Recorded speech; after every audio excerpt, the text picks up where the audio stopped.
Hello, it's Ian McCauley here for Belfast Boxers, and I'm up in Antrim town today, and I've got one of the legends of Irish boxing, Jim Montague, with me.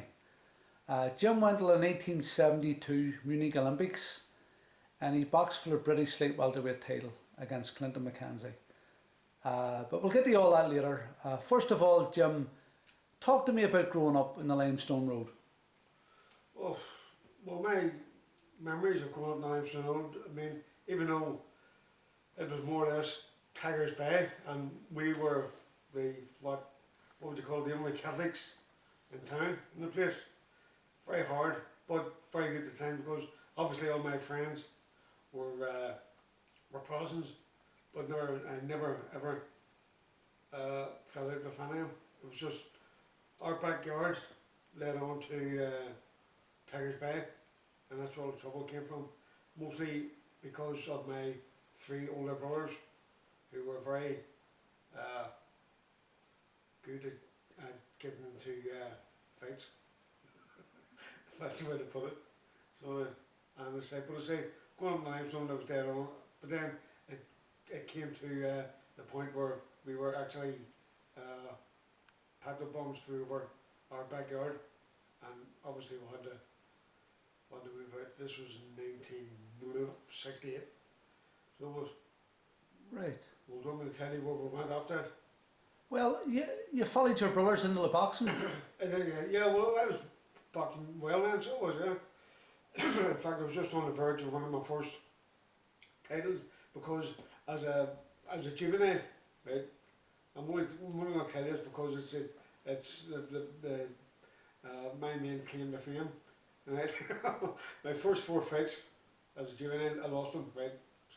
So I boxed for the De La Salle Boys Club in West Belfast, right? So this night we're going down to All Saints in Ballymena, right? You know what I'm going to tell you, don't you? Yeah. It's just coming back now. Yeah. So, right, so what? In them days, you got paired. If you're the same size, you fought each other. Didn't matter if I had 40 fights and you had none, you still fought each other because you were the same size, right? Well, I got paired off for this guy, so that, and I got my medical card out to get a sign on who was fighting, and this guy's name was L. Neeson, so it was, you know, better known now probably as Liam Neeson, you know. So it was, but And who won the fight? yeah, I was just coming at All Saints Boxing Club was infamous for its ring. Its ring went like that, and you got the top of the ring, you had 6 inches in height advantage, so I just made sure I stayed at the top of the ring and beat him in points. He was fighting an uphill battle. He was fighting an uphill battle, but you know, obviously. In every sense of the word. yeah. So how long were you at De La Salle for?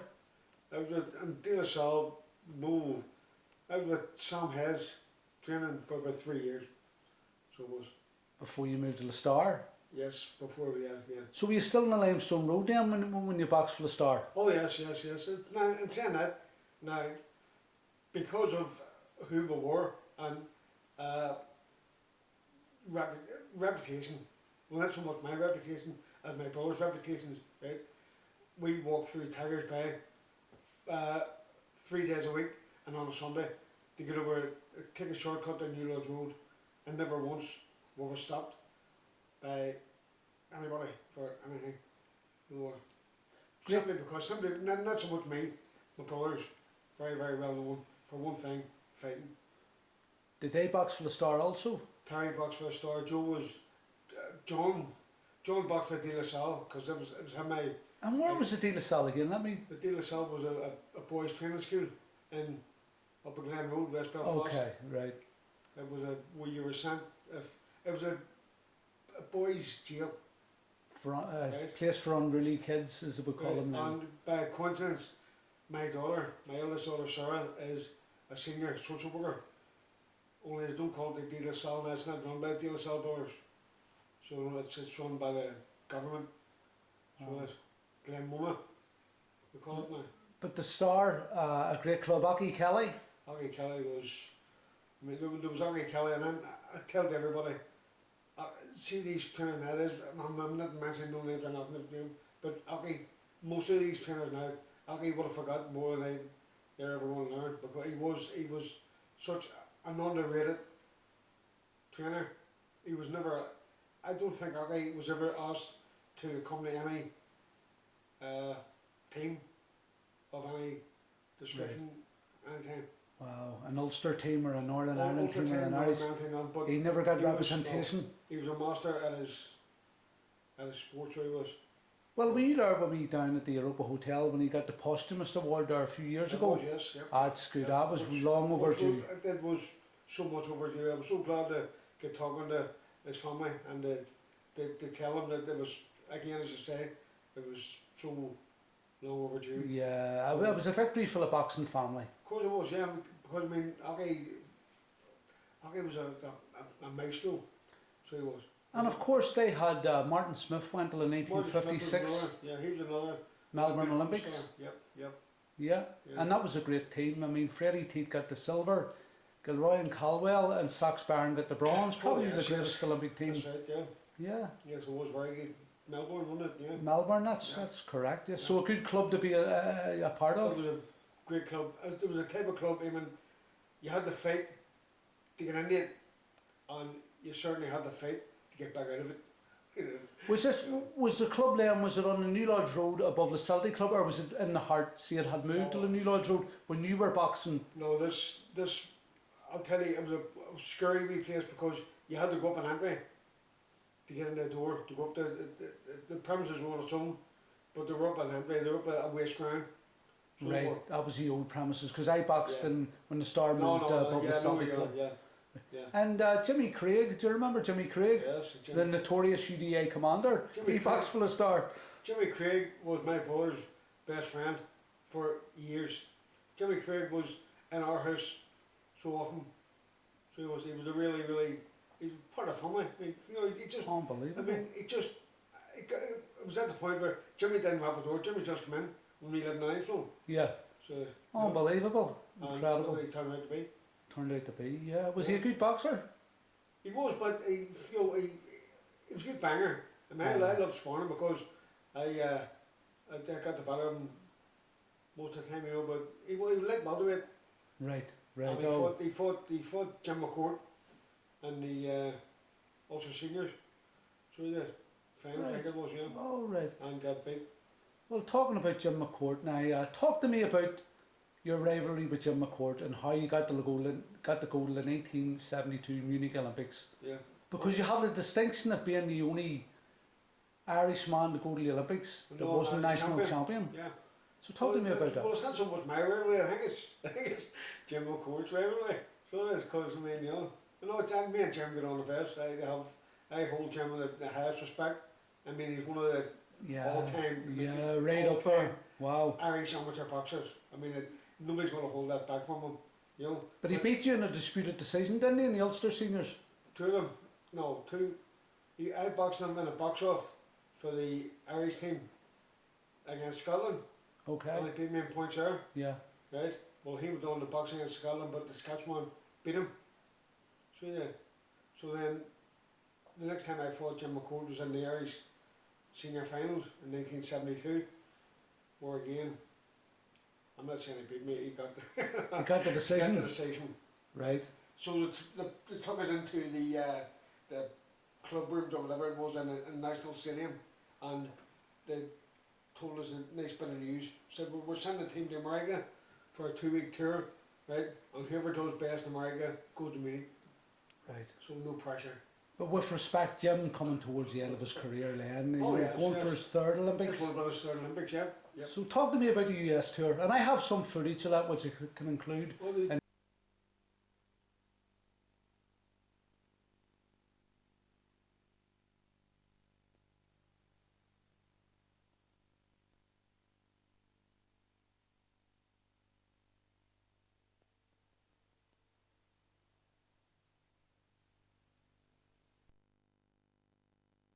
the US tour was brilliant.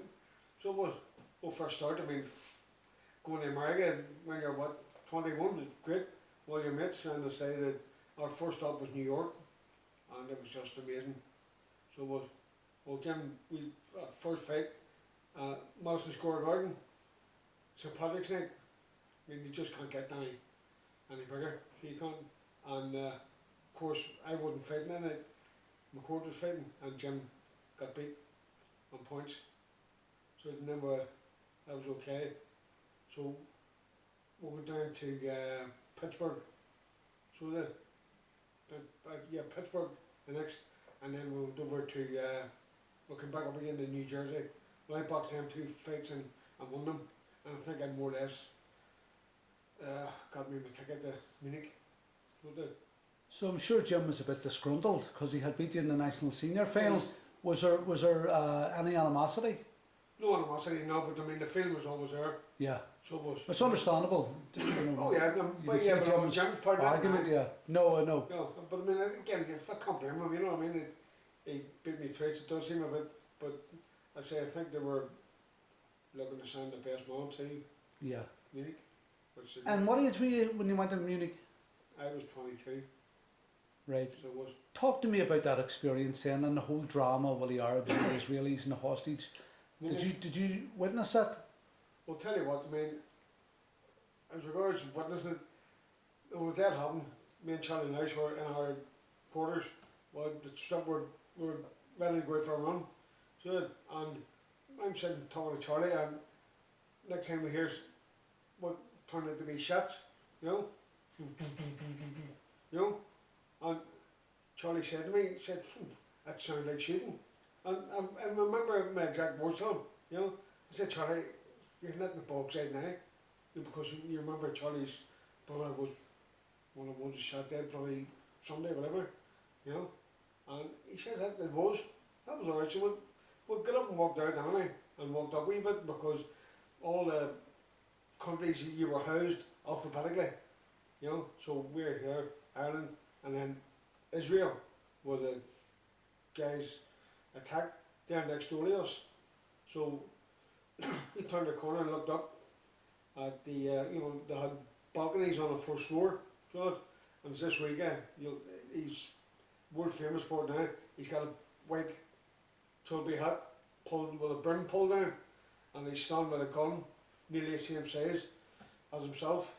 So yes, and at this time there was a couple of the security guards had come up, and this guy was shouting down to security guards about what obviously he must have been shouting down in terms of what they were looking at, whatever, you know. So the security guards, they waving their hands saying, we can't do nothing, we can't do this, we can't do that, you know. So next thing, they went in, and 2 shots, right, and back out again, and next thing there was a body flew over the balcony and landed at the guard's feet, and I'm taking it, this guy must have said, you know, do you understand us now type of thing, because when that happened, the whole place just went. They killed 12, didn't they? Yep. Yeah, and they were even talking about cancelling the Olympics. Yes, yep. But you see, now I'm saying, I don't want to sound, I mean, we were finished. Yeah. Competing, you know, we were finished competing, so we were. Yeah. But at the same time, I mean. You were watching history unfold. Yeah, and. One of the iconic moments of the 20th century. I'll tell you, but again, they put such a cloud over it, put a sheet over it, that we didn't, I'm still finding out what happened in Munich. So, I'm still finding, because we were told nothing, because we came home the next day or two after. So then, you know, forced to come home, you know. It wasn't our time to come home, but we just left anyway, because there was not narrowly, I mean, the atmosphere was.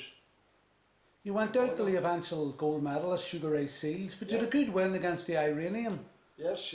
Talk to me about that. Well, again, I found out later on that Iranian, he had just he'd won the Asian Games gold medal that same year. Big fella, you know, he's a big cocky, big lad. He definitely did. He fancied his chances, you know. He told me in his language. Yeah, more or less in the vet. Oh, you look superb. You were very impressive. I've seen the footage. But I enjoyed that fight.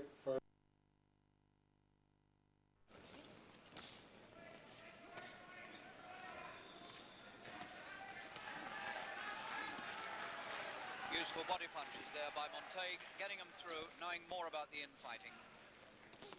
Oh yes, what a good punch. That followed up that little bit out of him fighting. He weakened the man with that and then caught him with that one, and the Iranian looks up at the clock above him, trying to see how long he's got to survive this second round, and it's something like 30 seconds or a bit less, 20 seconds now. And it's all getting a bit desperate for Bakil Montferred.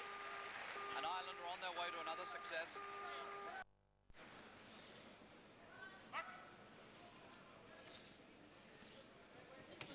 Oh, there's a right hand.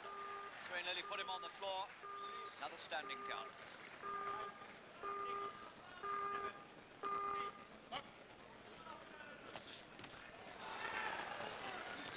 Montague now really putting the punches in with all his weight behind them.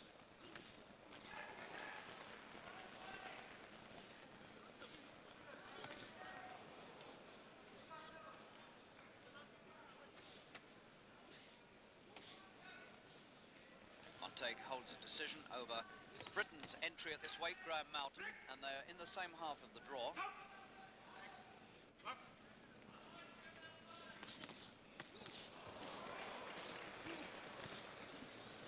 Montague's right hand every now and again really does take all the steam out of the Iranian. Back of the neck.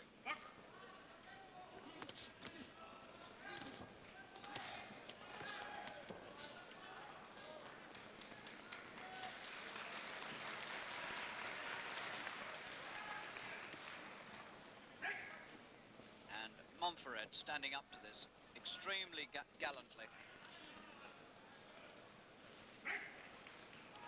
Polish referee, Mr. Idziak, will be looking towards the Iranian, I would think, wondering whether he should allow him to take very much more. And that is it, in fact. Not surprisingly, the contest is stopped in the last round.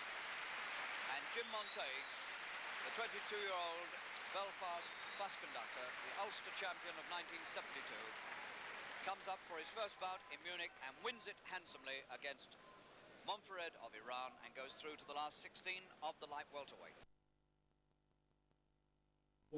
Your next fight you got Drew against Sugar Ray Seals, the American, the big American hope for the gold medal. Yes, yeah. And he eventually did go on to win the gold medal. Yes, yeah. Talk to me about that fight. Well, again, it was a Big lanky southpaw. Big lanky southpaw, and John Rogers, my teammate, right?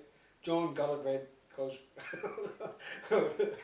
John done my corner. John done Buckerman with Jerry Story, the trainer, because there was no other Buckerman. You had to take turns, you know, so whoever was fighting, whoever wasn't fighting done Buckerman. So John done Buckerman for my fight with Sugar Ray Seals, and he and the fight was over. Back in the dressing room, land with an ice pack on my face, and I'm crying. You know, and Well, he was a good Roger fighter. sent me, like, as Oxford, you know, what was that back so bad, and you know, I've done this, you know. Well, Rogers had his nice sweet way. Subtle. Yeah, subtle, yeah, very subtle. Says, Anything I but. don't want to make you feel any worse, but the only time you hit him is when you fucking touch gloves. That's your door. Somebody's robbing. Oh? You better hear than I do.